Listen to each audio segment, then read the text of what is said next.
In this video, I'm reviewing the TRN Azure Dragon planar magnetic IEMs. Let's get it.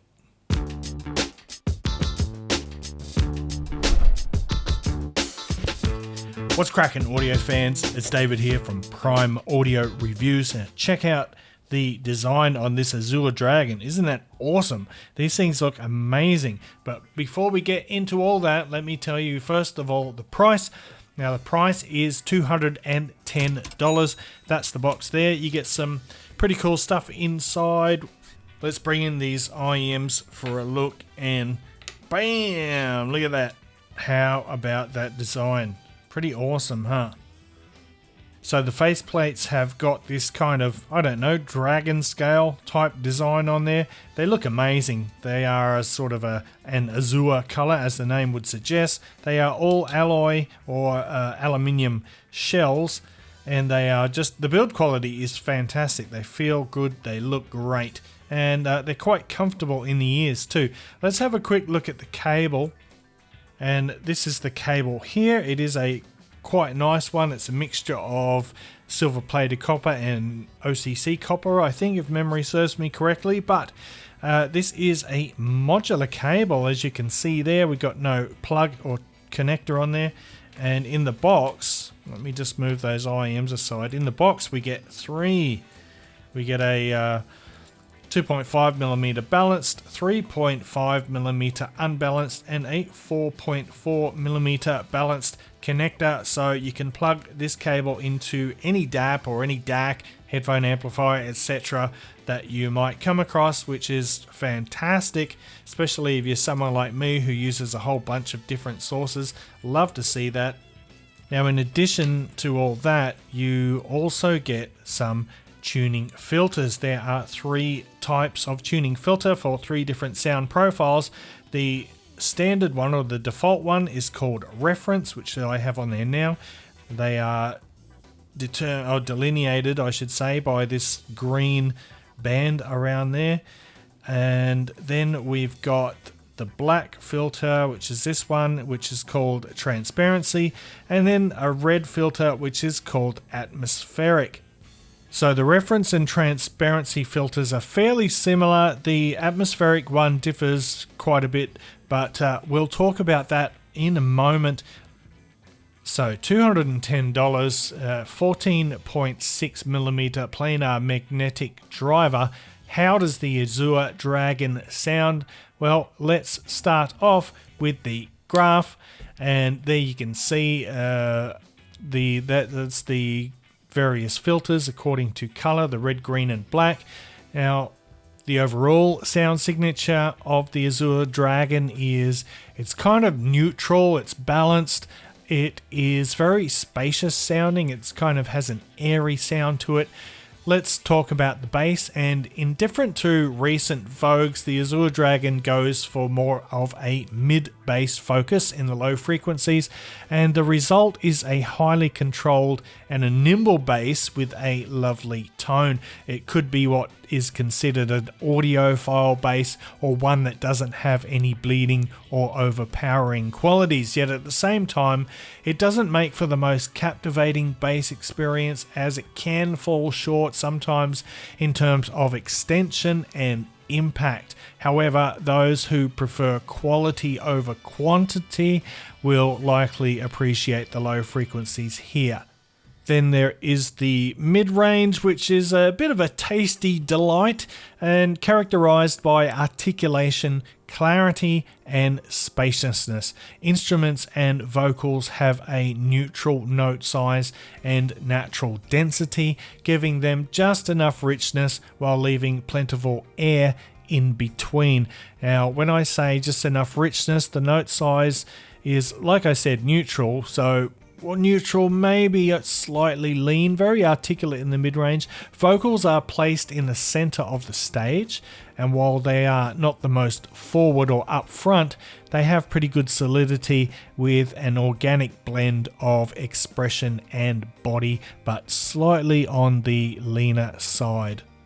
Now in the treble is somewhat up front and presented with abundant definition and clarity. Now, The black and the green filters produce area treble notes with more upper harmonics, but that comes at the cost of a slightly more abrasive sound. So if you're treble sensitive, you'll probably want to steer away from the green and the black filters.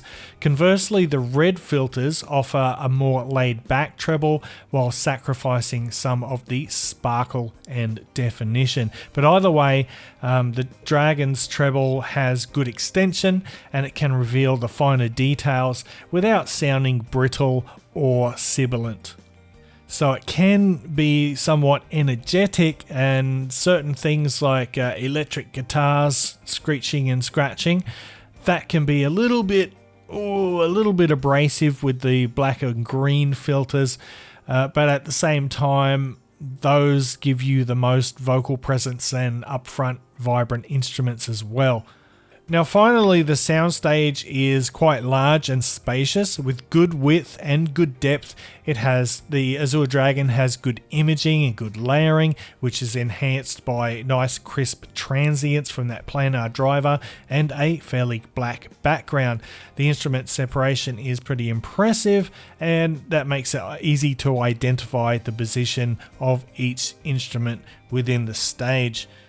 Now let's do a couple of comparisons, and we'll start today with the Hi-Diz MP145. Now the 145 here comes in slightly cheaper. I think it's $199 compared to $210 for the Azure Dragon. Now as you can see, the MP145 does have rather large shells, so that might be something you want to consider. But in terms of sound, the Hi-Diz MP145 has a warmer sound signature and more note density, and that's a result of its enhanced bass and attenuated upper treble. And despite its extra warmth, the MP145 has slightly better resolution and a similar level of detail retrieval as the Azure Dragon, but a slightly smaller soundstage. The MP145's bass delivers more physical impact, particularly in the sub-bass region, and it sounds slightly more natural. Additionally, the Hi-Diz's mid-range is warmer, though not quite as clear, doesn't have as much clarity, and it produces slightly thicker mid-range notes. The vocals are denser, giving them a sort of more tangible and lifelike quality, and the treble is more laid back and organic on the Hi-Diz, while the Azure Dragon is more articulate and energetic in the high frequencies. Next up, we have the nice HCK F1 Pro. Now this guy actually comes in way down at $99, so it's actually like just slightly less than half the price of the Azure Dragon. The F1 Pro here sounds probably more similar to the Hi-Diz in terms of sound signature than the Azure Dragon. So just like the Hi-Diz, the F1 Pro has an enhanced bass, which creates warmer undertones and thicker notes. It has greater bass extension than the TRN, particularly again in the sub bass, giving it more physicality, more sort of authoritative impact. And in the mid-range, the F1 Pro has similar note size and articulation to the Azure Dragon, but more forwardness, and the result of that is a more intimate and denser vocal presentation, but with less soundstage depth. And the core treble area is more boosted on the F1 Pro, making it less forgiving of sibilant recordings. At the same time, it has a lift between 6 to 8 kilohertz, which gives the F1 Pro an edge in detail retrieval, except sometimes in more bass-heavy music. So let's bring them all together now. If I had to choose one of these, it would probably be the Hi-Diz MP145. I just like its slightly warmer, denser presentation.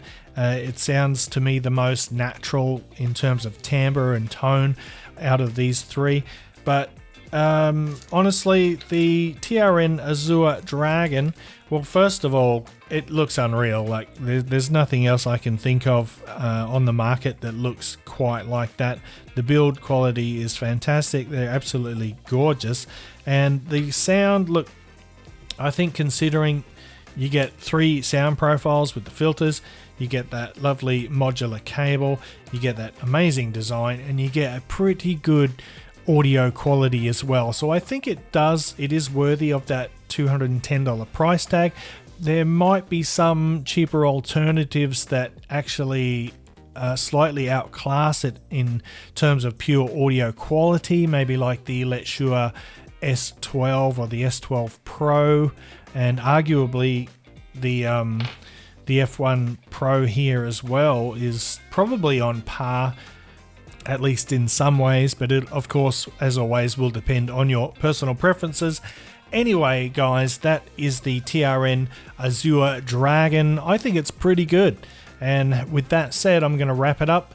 Thanks for watching the video. If you liked it, give it the old thumbs up, PowerFam audiophile style. If you're new here, please consider hitting that subscribe button before you go. If you want to support the channel, check out my Patreon link down below. That would be much appreciated. And you'll find my social media links down there as well in the description. So yeah, that's it. Until next time, I'll see you later.